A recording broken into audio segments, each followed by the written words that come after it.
From Eyewitness News, this is Newsmakers.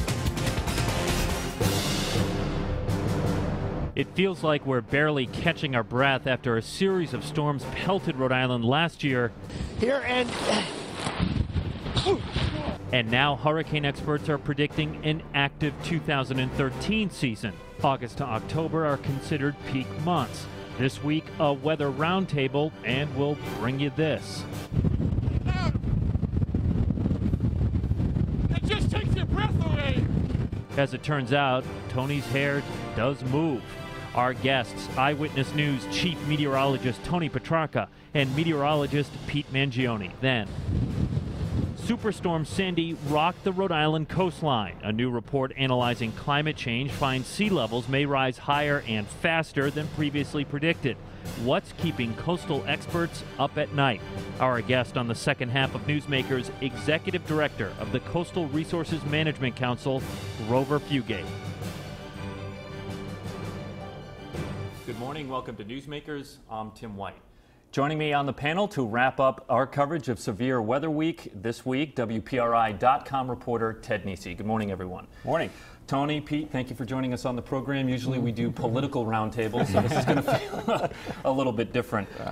Tony, I want to sort of start where we did on the top of the show there. It felt like 2012, 2013, even if you stretch back to the epic floods of 2010, right? So this last year we had Sandy, Irene, and the blizzard alone.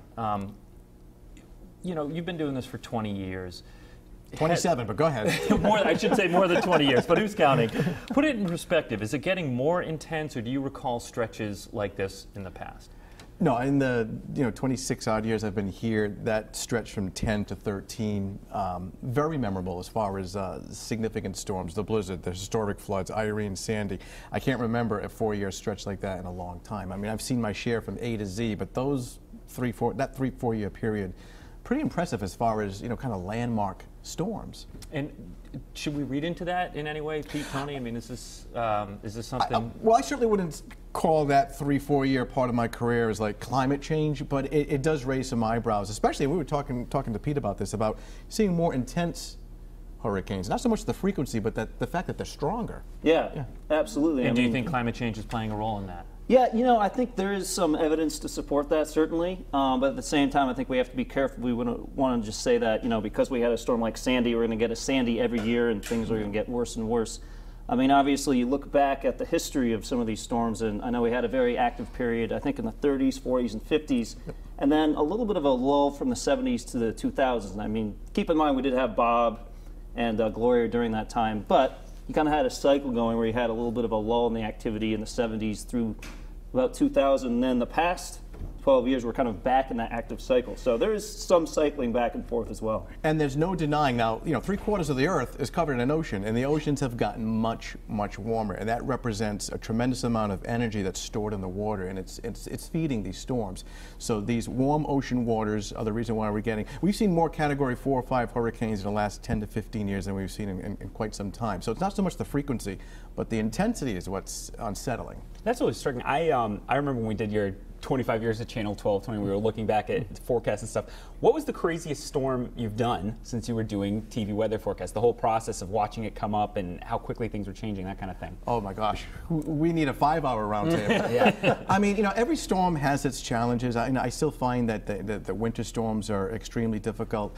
Some storms are easy. In other words, Hurricane Sandy was an easy forecast in the sense that the computer models that we use were really spot on with the storm. Yeah, I remember you saying that at the time. It really didn't pull any surprises. We had some computer models, which one of them we call the European computer model, 8 days in advance had the storm striking the United States while others had it missing. And then within the 4-day period of the storm hitting the United States, all the computer models were on board. And the storm took that rare left-hand hook, which normally they don't do. So, kudos to, better computer modeling, and it makes our job and for Pete. European models 20 years ago meant something totally different. But and I think the photo we have up right now is the European model, the track that you're talking. Well, this is the actual track of Superstorm Sandy. That's the actual track. But what's incredible is that now this computer model, which is called the European model, on the other side of the Atlantic, and there's the American model, really had nailed this well in advance. The other computer models didn't really come on board until probably 4 days prior to landfall.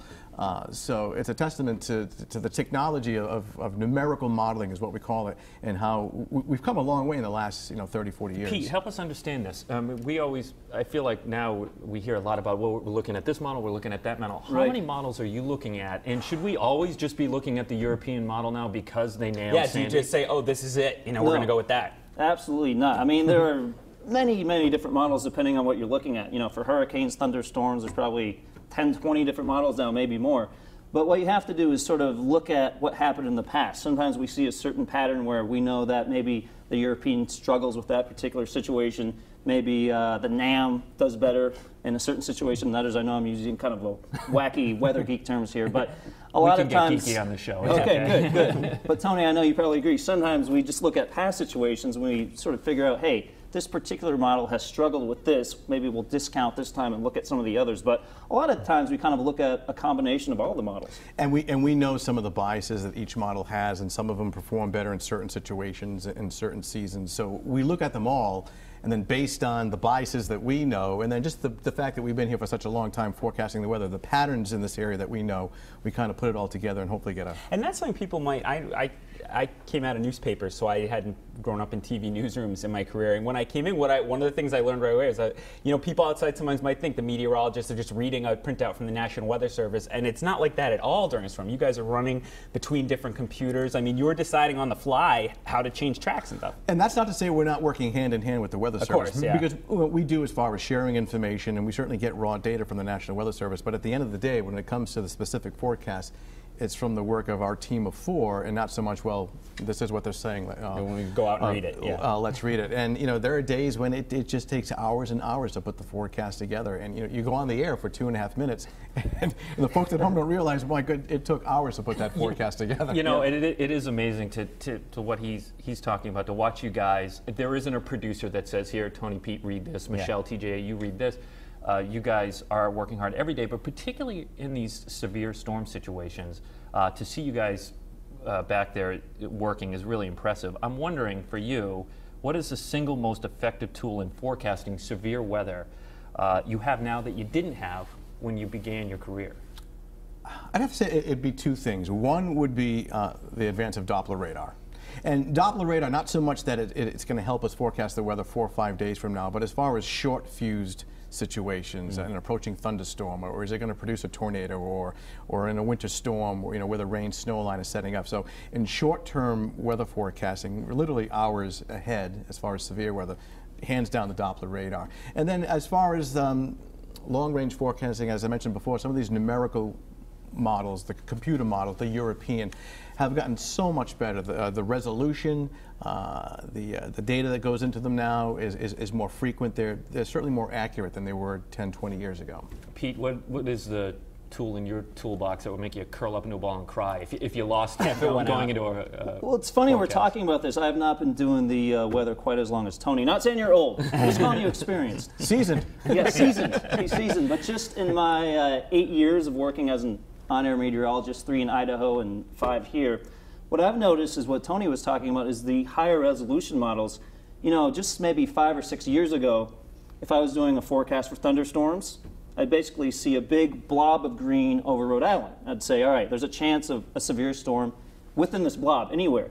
Now these models actually can put the little individual thunderstorm cells, show you the little blobs moving within the state, and give you a much better idea of exactly when these storms might strike. Now, are they perfect? Absolutely not, but it's pretty amazing to see the individual storm cells in future mode. I mean, it basically looks like how the radar looks, looking at I days in should the say, future. as a former managing editor and someone who's on the news side, that for news coverage has become more and more valuable, because we come to you guys and say, where should we be for the severe weather event to better cover this story? And I'm guessing it's because of that sort of pinpoint technology. You can get there. Yeah, because you should get to Cranston well, pretty yeah, fast. because now the goal is that it's more hyper-local, and these the reason why we sometimes miss forecasts is because there are so many small-scale weather features in the atmosphere that initially these computer models could never pick up on. Now that the resolution has increased, we can pick up these subtle things in the atmosphere which we've missed before, which gives us a better forecast, and we can really pinpoint, hey, you need to go here, you need to go here,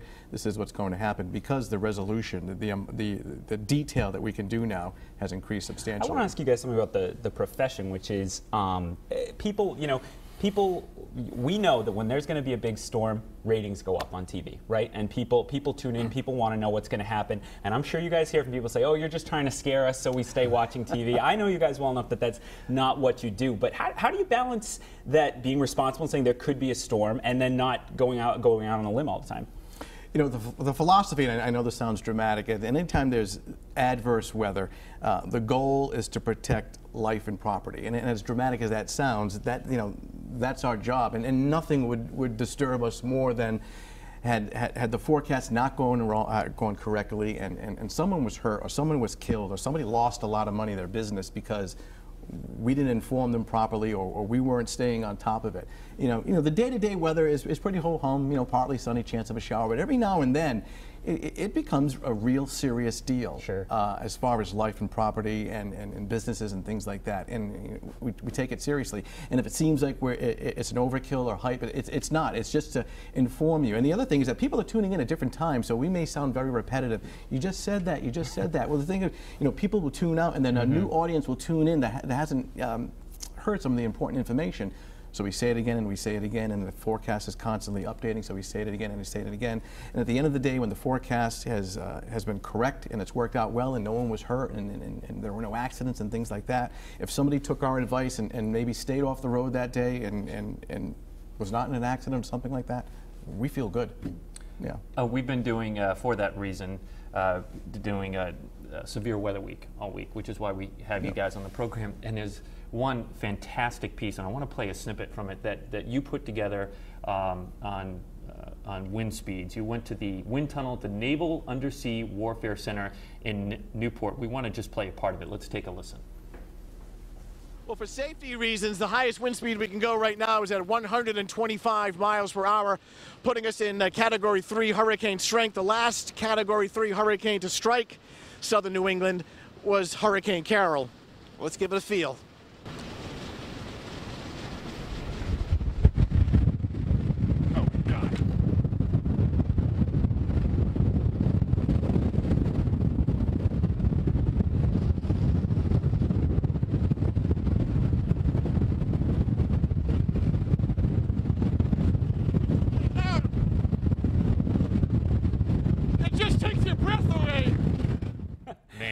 The things you do. The things you do for Channel 12. Yeah. You know, that puts into perspective wind speed. And before, I just want to point out to people, if you didn't catch it on Friday, you can see that piece online, WPRI.com. Some people might think you were hamming it up there if you weren't holding on to those straps. No.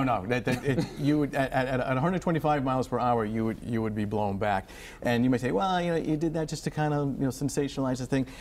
Not at all. I mean, obviously, I know a wind of 125 miles per hour is strong, but until you get in front of it and you feel it, and how it takes your breath away and how you can't breathe, I was just amazed at that force. And as I was in front of that wind, I'd imagine, that force per square inch on a roof, on a tree, on a power pole, on the surface of the ocean, you really get a respect of what that wind can do. And the other thing is that, a lot of the wind damage that we had in Irene and Sandy were not sustained hurricane force winds. They were gusts. So they were brief bursts of wind, 90, 100 miles per hour, lasting all of 10 seconds.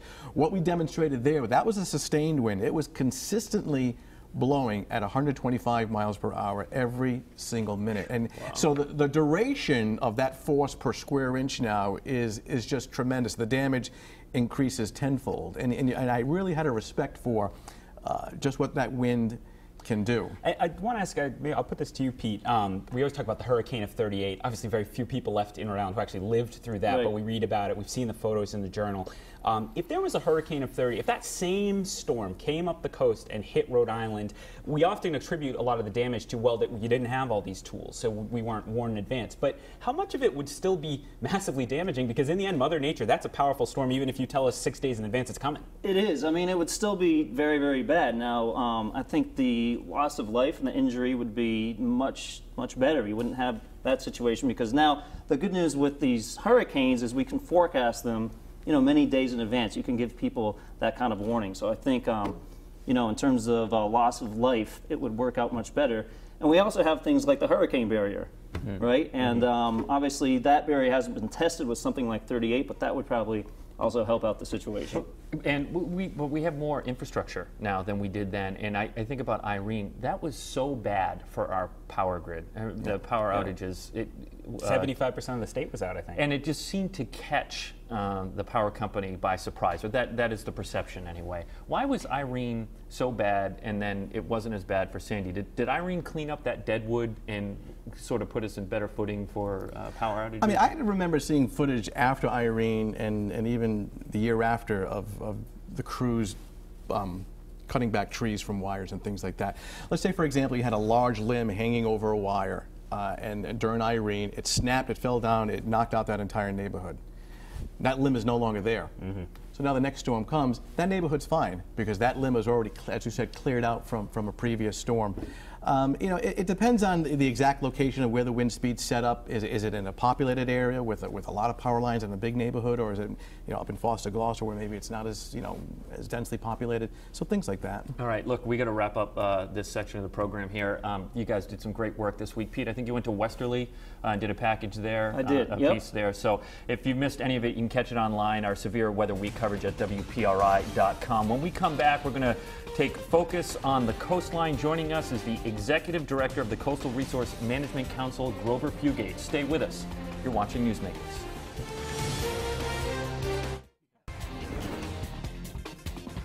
Welcome back to Newsmakers. I'm Tim White. To my right is WPRI.com reporter Ted Nesi, and we welcome on the second half the Executive Director of the CRMC, Grover Fugate. Thanks for joining us on the program. Thank you.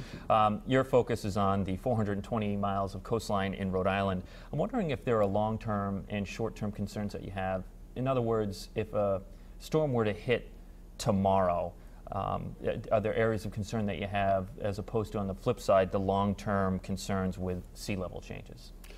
Yeah, there are two areas, obviously, that we're concerned about. The long term is sea level rise and the rates at which it's occurring. The short term are coastal storms such as hurricanes or nor'easters or sou'easters. Those are sort of instantaneous adjustments that we see within the shoreline, and the damage tends to be much more severe in those cases. Sea level rise, though, is essentially resetting our shoreline. It's moving it back. So as sea level rise occurs, we're seeing our erosion get worse in many areas of the state, and that, of course, is a long-term concern, particularly for infrastructure and homes and other areas that are built up near the shoreline. One thing people might not realize is that, for all the political controversy that still exists around climate change, the CRMC has been taking into account the projections of sea level rise for quite a few years, right? When you're looking at approvals and everything, what are you expecting at the CRMC for the future of the sea level around Rhode Island? Right. We were actually one of the first coastal programs in the nation to adopt a sea level rise component within our coastal program. Right now, and since we adopted it, actually, we've been predicting about 3 to 5 feet of sea level rise. The upper end of that range. Through what year? 2100. Okay. The upper end of that range now is looking like more like 6 feet, but certainly we've been looking at and trying to plan for that. The issue that we have, and we're now developing a new plan for that, is to look at what that inundation level actually looks at in various areas. So you go into a Wickford or a Newport or a Providence, and you start to superimpose that sea level rise on those areas to see what's at threat. So Water Place Park, go take a look. You have about a foot of freeboard before the sidewalks and all the access is lost. Yeah, I mean, 6 feet of sea level rise in Providence. I know, that's I think what people Hard can't grasp, and maybe that's exactly what you guys are working on. Would Providence be Venice if in 2100 it went up 6 feet? I mean, well, certainly Water Place Park would essentially be gone. Wow. So that would be gone. Because it's so low down there. Yeah. That's correct. You look at places like Wickford, so the historic district in Wickford, a lot of that would be lost. Newport, many areas in Newport along the waterfront would be lost. So yes, it's an issue. So what we're trying to do in this plan is not just point out what the potential threat is, but then to look around the United States and the world to see what the potential solutions are. So that it's not just, oh, this is bad and walk away. this is bad, and this is what we think we have to do to try to deal with it. Why don't we, you brought in a few pictures, and Yes. there was, just to sort of illustrate what we're talking about, and sort of laser in on one area, and this is a photo you brought in of, I believe it's Matunic, right? Kind of explain what we're looking at here. Okay, what we have here is it's a picture, it's an aerial photograph of South Kingston. It's the South Kingston Town Beach, actually. So what you have is you have a line there that's out in the water, and that was the previous shoreline. That's the red line down there in the water? No, Yeah, it says 1951 on it? right, Yeah. yes, it is, sorry. That is the previous shoreline from 1951. So as you can see, we've already had a significant amount of erosion. Yeah. The red area is what's projected to occur by 2100. So that will be further erosion given current rates right now. So that's no acceleration in sea level rise, which would then trigger even further erosion than that. So you're But talking that's- about a significant amount of property and what we see down there right now. That's correct. And you'll notice over Some in of the road. Right. The road is gone, a part of that, and that is the only access for about 250 homes in that area. Yeah, oh, and I just want to point out that people at home should understand you're quite a distance away from the monitor, so it is kind of hard to see in the studio. Have we come to a point when you look at a photo like that where we need to seriously consider not subsidizing those who choose to live along the coastline? I think there are certain areas that we need to say, yes, we need to back away from the subsidies that are occurring, particularly through the National Flood Insurance Program. The flood insurance program, particularly after Katrina and Sandy now, are bumping up against the upper limits of their borrowing from the federal government. One significant storm is going to push them over. So there's only so many times that we'll be able to go to the federal well and try to bail those properties out. So if we don't start to put some reality into the situation, and certainly the insurance companies, if they were in there today as the private market, those insurance rates would be much higher than what they are. Much higher. Look, insurance companies have bailed. I know if you live on the Right. Cape after Katrina, it didn't matter where in the Cape you lived. You could be 7 miles from the Right. coastline. Massachusetts had to start up its own insurance Right. company just so those homeowners Right. could get And you'll insurance. see the same thing in Florida. After the hurricanes that went through in Florida, they actually went back and created a state-run insurance company to make sure that development continued to occur within the state. They were very afraid that if private industry took over, that there would be a whole depression within the property market within Florida. Do the people that live along the coastline freak out when you say that we need to consider, sort of pulling back who we protect as far as, in terms of insurance or subsidies, whatnot? I think the first row, no, they don't freak out as much. They tend to be very wealthy and can afford. The second and third row, yes, they do start to freak out, and that's where it's going to hit the hardest, I think. But So not the mansions along the water, but the little small family homes People who that have been there scrimped and for saved years. for a cottage Right. over the years. Yeah. the Oakland beaches of the world, those places, yes, they're going to actually have a significant trouble, I think, if they were to go full actuarial rate, many of those. But that's not the type of adjustments that are being talked about. They're talking about for second homes, they're talking about for businesses or repeat damage properties. That's what they're talking about, removing the You subsidies. told Congressional Quarterly, I think earlier this year, there are 3 ways to respond to climate change. You can adapt, mitigate, or suffer. Quickly, can you sort of unpack? Obviously, suffer means just not do anything and take it as it comes. When you say adapt and mitigate, what does that mean in Rhode Island's situation? Well, adaptation is looking at, for instance, either long-term or short-term, meaning storms like coastal hurricanes, looking at ways that we can build structures better so they survive the storm. In an adaptation for sea level rise, it's looking at, okay, if we expect 3 to 5 feet of sea level rise in Wickford, how do we start to plan to make sure that Wickford survives that long-term consequence? So is it raising properties up, those types of things? That's adaptation. Mitigation is trying to prevent or pull back the trajectory that we're on right now for climate change. So that would be going to renewable energy, for instance, is one of the popular. So adaptation we can do in Rhode Island. Mitigation has to be a national and global Absolutely. Policy. It does, yes. When we talk about climate change, are you finding that the debate is shifting? It seemed like earlier on it was whether or not it's happening.